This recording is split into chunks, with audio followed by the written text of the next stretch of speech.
Hello everyone and welcome back to Teaching with Tenia. I'm so glad that you clicked on this video because I'm showing you how to write a lesson plan. Whether you are an education major or not, or just want to know how to write a lesson plan, this video is for you.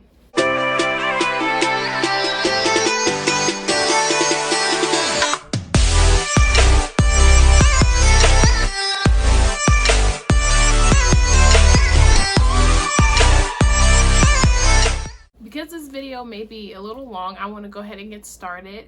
First off, if you are a teacher, an educator, a mom, a parent, whatever, congrats to you. Little ones are so much fun to work with. I am an aspiring teacher myself, and I have taken classes that have shown how to write these lesson plans, so I have become pretty good at it. But I did want to preface this video by saying I was not always good at writing lesson plans, so it's okay if you are a teacher, young in education, if you don't like writing lesson plans, because first was a freshman. It took me like 3 days to write one lesson plan, and then you get efficient at it, you know how to work them, and then eventually your brain just starts thinking in lesson plan. But I want to encourage you that it's okay if you don't get this right off the bat, because they are pretty hard and tedious to learn, but you will get the hang of it. The more you do them, the more lesson plans you have to turn in, whether it's to your teacher, your supervisor, your professors, whatever. I did not start to change my thinking about how, because remember I talked about mindset in the last video. If you haven't checked out that video, I'll put it in the card somewhere. But your mindset, I had to realize the purpose for lesson planning. Lesson planning is so that you don't go in the classroom and just teach off your hip and hope that your students get it. This analogy one of my professors gave me was like, as a teacher, you're not going into the classroom and throwing spaghetti on the wall and hoping it sticks. Lesson planning takes preparation and planning so that you can deliver the lesson well and your students can get the best out of it, not only for you or for them. And if you already think through this lesson, no matter how long it takes, you will less likely have to reteach it. I'm going to do a think out loud how I wrote this lesson myself. Got a pretty good grade on it, by the way, but I am starting to like lesson planning. So the first thing is knowing what you want to teach. Once you have an idea of the objective, or what's the purpose of the students knowing this knowledge anyway, you start to realize, okay, this is an objective or a standard that my students need to learn, whether it's first, second, third, whatever. Pick your grade level, of course, and then what you want your students to learn. I actually wrote this lesson for my practicum placement, so I was in first grade and I had to do a teacher science lesson. So in this lesson in particular, it's first grade science, the life cycle of a pumpkin. So first you start off with the objective, the students will, and then a verb. My college gave me a verb sheet that was very helpful, and it talked about verbs that are like higher order verbs, like the students will create, or the students will memorize, the students will show, demonstrate. The key thing we don't want our students to do is understand. We want these objectives to be measurable and observable so that we can see if the students actually learn this or not. We don't know if they understand anything, because understand is just a very broad term. If you have your objectives down, you need your essential question. Your essential question is basically what you're going to continue to emphasize during your lesson. My objectives for this lesson, I might as well just show you guys. It's actually in my practicum notebook. My objective for this lesson was the students will be able to label the life cycle of a pumpkin. Okay, cool. That was what my students will be able to do at the end of this lesson. My essential question was, what is the life cycle of a pumpkin? My lesson was basically taught through that question. I kept reiterating it and making sure my students got what, have your essential question. Your essential question basically is the main purpose of why you're teaching. That's how I had to think of it. What's the life cycle of a pumpkin? This is what my students need to know. Placing your objectives into essential question. Lastly, your standards. This may vary depending on the state or what curriculum you use, what school you're in. Your standards may be different, but go ahead and put the standards, whatever you're tying it to, it needs to be in your lesson plan, your standards. They may be national or state, just make sure they're in there. The thing you want to do is your assessment. What how are you going to assess the students and make sure they've learned the objectives, or how you're going to make sure that they learned the standards? So the next part in my lesson is biblical integration. So I do go to a Bible college, and therefore I have to implement biblical integration. And for this, because I was teaching at a public school, I didn't have to integrate the life cycle of a pumpkin into the Bible. But if I was to do it, I would basically talk about how God created the earth. He created everything, and so pumpkins grow from earth, something like that. But I didn't have to do it for this one. And this may also vary if your college or whoever you're turning your lesson plan into may require universal design. How are your students going to engage in this lesson? How are your students going to represent what they have learned in this lesson? And how are your students going to show action and expression? So UDL, or what they call universal design, is planning how your students engage, represent, action, and expression. How are they engaging? How are they being presented the information with multiple means of representation? And how are your students showing what they learn? So for this lesson, I said students would be engaging by, I read a book to them for my attention getter. That's how they engage. We talked about the book and pointed out pictures, use context clues, all those reading strategies. And then representation, I visually told them the pumpkin of the life cycle, but they also got to manipulate it with their hands. And I'll show you the materials for this lesson as well later on.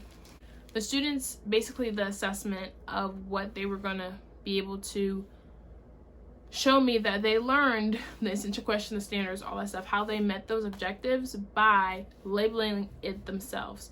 So the students that were more advanced got to create their own life cycle of a pumpkin at the end. They had to label it, draw pictures, all that. Mind you, this is for first grade. I'm not sure if I mentioned that.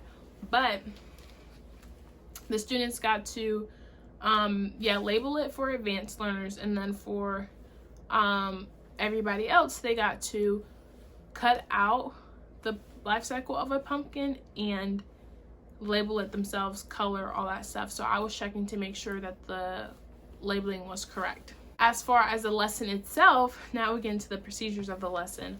I had to think about, okay, what can, as my attention getter, what are going to draw these students in? And also I wanted to, cross-curricular, use something that, like, we're in science. I'm teaching a science lesson, but I wanted to incorporate reading, so I introduced them with a book. It was a big book. I wish I could show you guys. Actually, I might put a picture of it.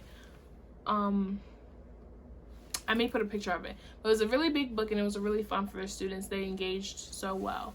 So that was my attention getter. And then also asking them, before I read the book, okay, you guys have been outside. What do you see? What do you not see? They're like, oh, it's getting colder. Okay, cool. The weather is changing, all that stuff. So I then move into my summary directive. We had to have a summary directive in our lesson plan. So basically stating to the students what they're going to learn. This is super important because I had to learn that knowing the why behind their learning sometimes gives especially the advanced students, something to look forward to, or how am I going to relate this into the real world is really crucial. So stating your summary directive or what they're going to learn through this lesson can kind of get your students on task as well. For my group instruction and group demonstration, I basically had my materials here. The life cycle of a pumpkin. This is like a paper, and I just laminated it. I hope it's not a glare on the camera. But the life cycle of a pumpkin, this is what they use. So the life cycle of a pumpkin, I also had these little cards that they could use. So I'd be like, okay, after reading the book and we saw the life cycle of a pumpkin, okay, so the vine, we have the vine here. What cycle is that? The seed, what cycle is that? So I went through each of them. Okay, the seed is the first, as we saw in the book, the seed is the first step of the pumpkin life cycle. There, and I put that at number 1. So I did that to teach them this is the cycle. Okay, now a cycle, it means it continues growing. So if you do it again, it starts with the seed, all that. So basically breaking down the life cycle of a pumpkin, but visually, because they saw it in the book, now they get to see it on cards and me demonstrating that. After I gave my group demonstration, I allowed my students to basically see it for one more time. I found a video that, in a fun kid first grade manner, showed the life cycle of a pumpkin. Students got to watch the life cycle again, and then at the end of the video, it basically had them verbally say the life cycle of a pumpkin. So I was drilling my objective and essential question home. This is the life cycle of a pumpkin, which a lesson should do. Teaching them multiple ways and getting in their head that they don't even realize that they're learning. After that video, they moved into a guided practice. This is the next phase of a lesson. The guided practice is where they get immediate feedback on what the students have learned. So I put them in partners. They all got a little map like this, and they were able to decide. I hope you guys can see these little cards. They got to fill it out themselves to solidify, okay, you know the life cycle of a pumpkin.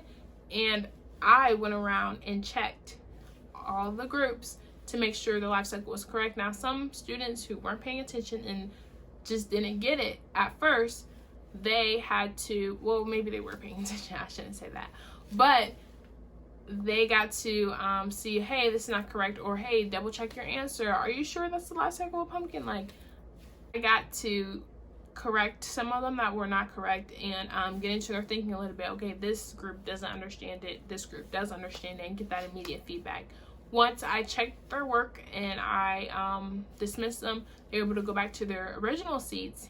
Once the students got back to their seat, they were able to now move into independent practice, which is how I was assessing them, which is by using this paper. So this is a life cycle of a pumpkin, but of course they had to cut it out themselves independently and label the pumpkin themselves. And then once they were done, and there may have been extra time, students got to color, and I was able to assess them this way. For the advanced students, I used a blank sheet of paper, and they got to label it themselves and color it in and draw pictures of what a seed was, a vine was, a flower was, the pumpkin, the life cycle of a pumpkin.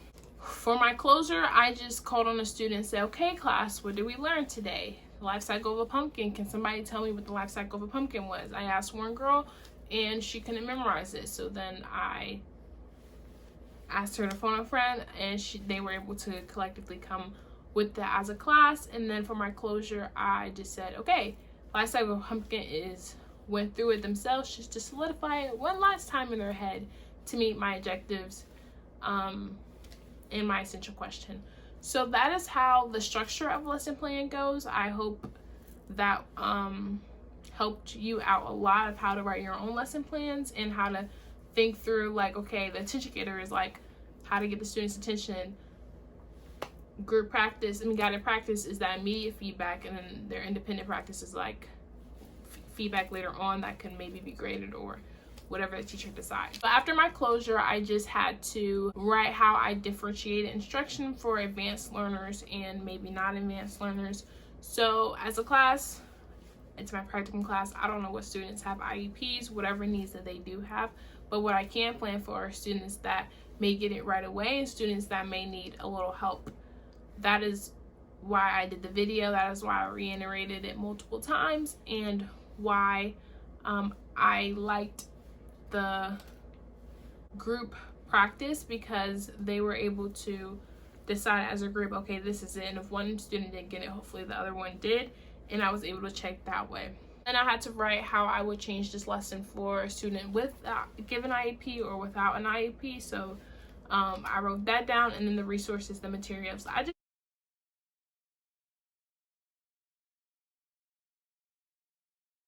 found these materials online, and I was able to put it into my lesson like that. This lesson was pretty short. It was like only 2 pages, but again, it's first grade science, so I really only had like 20-30 minutes, and so I had to take that into consideration as well. If you guys were curious of what my lesson plan looked, first page, you guys could probably pause the video. This is the second page with my resources down below.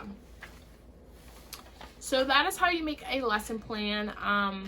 I know every school does it differently, and every school district may have you do something else with yours, but in college, that is what we're learning and how to make them. So I hope this video was beneficial to you. If it was, leave a comment down below and tell me maybe what's different about how your school does lesson plans, or what you also have to incorporate in your lesson plans, and or the differences, similarities, whatever you want to type. Don't forget to comment down below and subscribe to my channel, and I'll very much appreciate it. I'll see you guys in the next video.